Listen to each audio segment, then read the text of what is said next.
I'm known around the world of hockey for a couple of things, even to this day. One of them still lives on.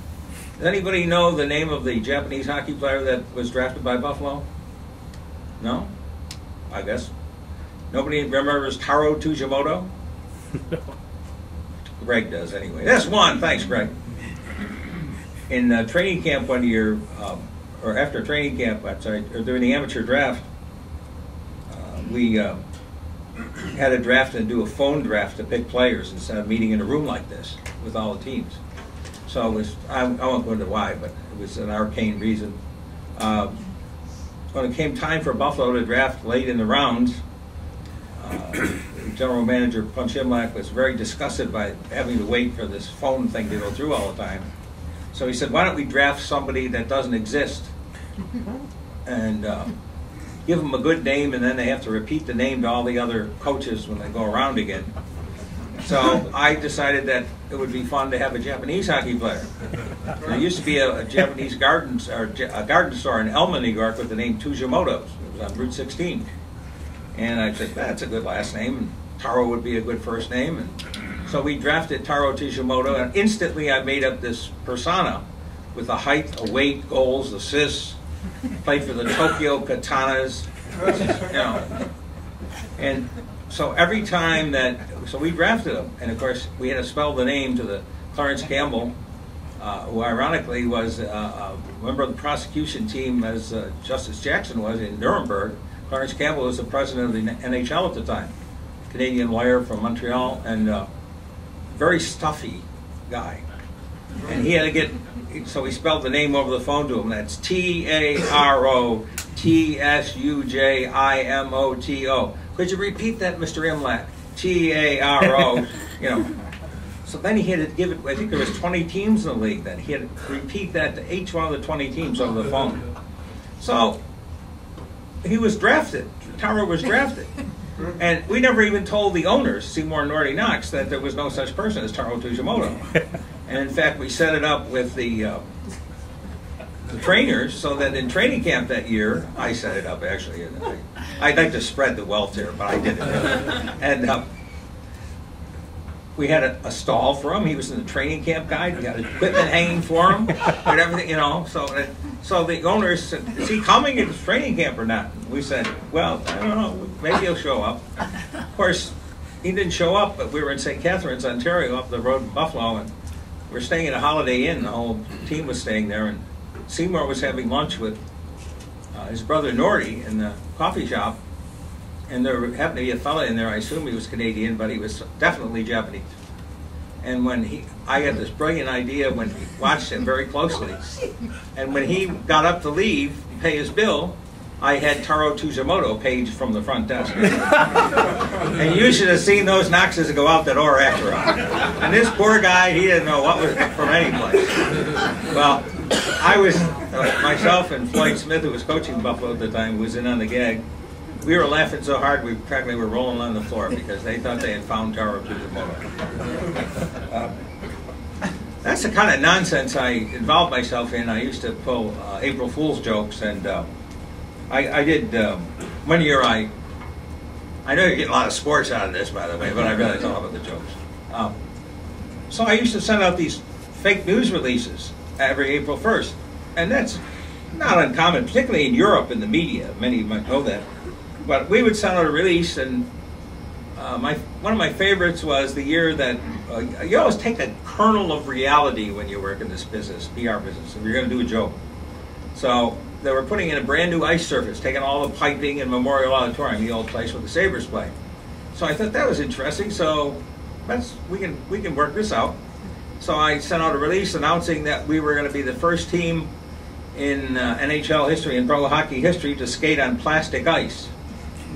They're going to put it. Maybe some of you have been in a mall or something where they have like a little exhibition. Actually, there is a couple products that are like plastic ice. They try and skate on them. Seriously, I'm not kidding. But my ice was called Slider X. So we sent out a release, and I had it invented by a guy named. Oh no, I'm drawing that. Ramsay MacDonald, actually a former Prime Minister of Great Britain, but in his cow barn in Pictou County, Nova Scotia. That's where he came up with the chemical formula for the plastic ice. I always put, 3 or 4 paragraphs in, I put some silly thing in there so I wouldn't catch the media. Well, guess what? I did. I caught the New York Times. I caught a CBS station in Philadelphia. And most importantly, I caught poor Mr. Campbell, who was the president of the league, was sitting in his office in Montreal, and he got a phone call from the Canadian Press, which is like the Associated Press in Canada, asking him for a comment on the fact that Buffalo was going to play next year on a new surface on plastic ice. Well, Mr. Campbell harumphed a few times and said, and I almost remember the quote that they read to me over the phone, well, of course, we've always been in the forefront of innovation in the National Hockey League. While I'm not exactly knowledgeable of this particular product, I'm sure that the Buffalo franchise knows what it's doing. And, now, I don't want to embarrass somebody like that. He was a nice man. So, Canadian Press called me and I said, don't use the quote. I said, that's not fair. I mean, you just caught him, he might have been busier now or whatever, he just was giving you sort of a stock answer, So they didn't, but they read me the quote. But I did catch a few other people, and including someone who many of you will know when I tell you his name. He was a sports director and still emeritus now at Channel 2, Ed Kilgore. And the release on Slide Directs was for Saturday morning, April 1st, whatever the year was, I don't remember the year. And it said for release at 7 a.m., April 1st, whatever. Friday night comes, sports come on Channel 2 at 6:15, 6:20. Ed Kilgore leads his sportscast with something Channel 2 News has exclusively learned, that the Sabres will be playing on plastic ice next year. Well, I'm sitting at home, because I used to monitor the sportscast because I was a PR guy.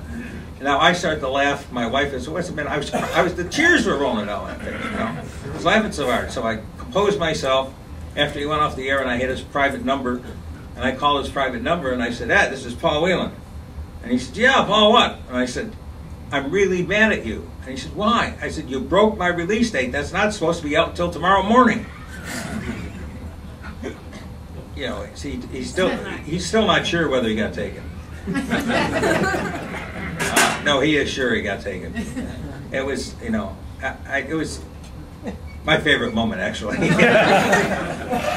Another time I almost got charged with a federal crime for an April Fool's joke. Seriously. I put out a release one year, and I had a friend of mine who was a commercial artist, did a lot of work for me in the Sabres, and he got a hold of some White House stationery. Ronald Reagan was president, and we got an actual letter back from the White House to somebody. So he went into the magic of being a commercial artist, and we came up with clean White House letterhead, and we put in, and we had the president's name, which was signed by probably a mechanical signing device, and we put out a proclamation from the White House declaring the Sabres America's hockey team. and we sent, not the Dallas Cowboys, or football, America's hockey team was the Sabres. So we sent out a release, and we had decals made for your windows in your car. They were red, white, and blue with the little Sabres emblem over them. And then we had fake Time magazine covers made showing Gilbert Perreault, who was in that little clip. And it said Times, America's hockey team, story inside, page 3. And it would look like a real Time magazine cover. They were really expensive to have done, by the way. And we sent those to a lot of people. And about 2 days on Monday, I got a call, or Tuesday. 2 days later, I got a call from the Associated Press in Washington. The assistant press secretary had announced that some idiot in Buffalo was going to be charged me. 2 things you can't do. One is you can't sign the president's name, right? And the other is you can't use White House stationery. So my response to the Associated Press was, geez, I hope they arrest me. It's going to be an even bigger story.